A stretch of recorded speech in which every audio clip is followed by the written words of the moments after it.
Hi everyone.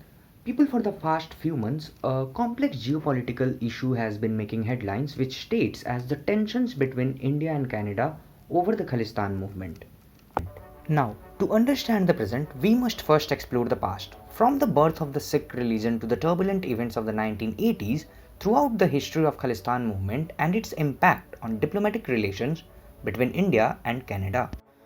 The Sikh religion originated in Punjab in the late 15th century, has around 25 million followers worldwide, and Sikhs may have the majority of Punjab's population, but are a minority in India, constituting about 2% of the country's 1.4 billion population.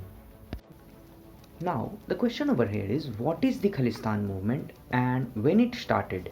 So, it dates back to the time of India and Pakistan's independence in 1947, when discussions surrounding the partition of the Punjab region raised the idea of Sikh homeland. And the Khalistan movement is a separatist movement that seeks the creation of an independent Sikh state called Khalistan, carved out of India. So, if something like that was happening in India, then wasn't the government doing anything about that? Then here's the 1984 Operation Blue Star.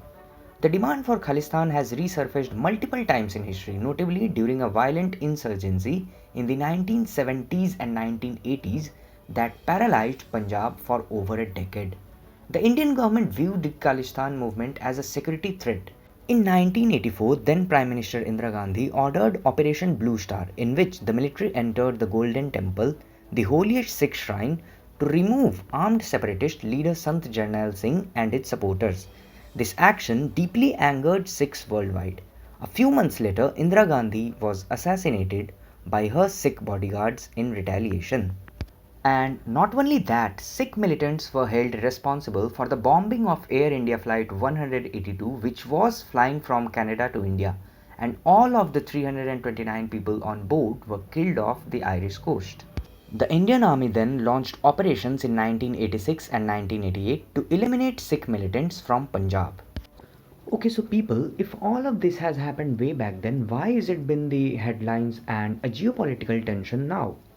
So, in April 2023, India arrested a self-styled preacher and a Sikh separatist, Amritpal Singh, for allegedly reviving calls for Khalistan.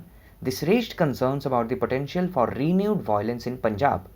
India criticized Canada for allowing a float in a parade that depicted the assassination of Indira Gandhi, interpreting it as the glorification of Sikh separatist violence. I think it's not good for the relationship, and I think it's not good for Canada. And not only that, Sikh separatists and their supporters have engaged in frequent demonstrations and vandalism at Indian diplomatic missions in Canada, UK, the US and Australia, prompting India to seek better security from local government. Now, the final question is how all of this impacts the India and Canada relations. People, Indian diplomats based in Canada have repeatedly expressed concerns about Ottawa's failure to address Sikh extremism and the harassment of Indian diplomats and officials by Khalistani supporters, which has become a significant foreign policy issue. Indian Prime Minister Narendra Modi raised these concerns with Canadian Prime Minister Justin Trudeau during a G20 summit in New Delhi.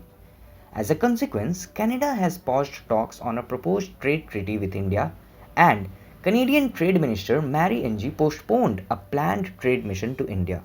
In summary, the Khalistan movement is a long-standing separatist movement seeking an independent Sikh state from India. That's all for today's video, guys. If you found this video informative, don't forget to give it a thumbs up and share it with others who might be interested, and remember to subscribe for more in-depth analysis on global affairs. Thank you for watching, and we will see you in the next video.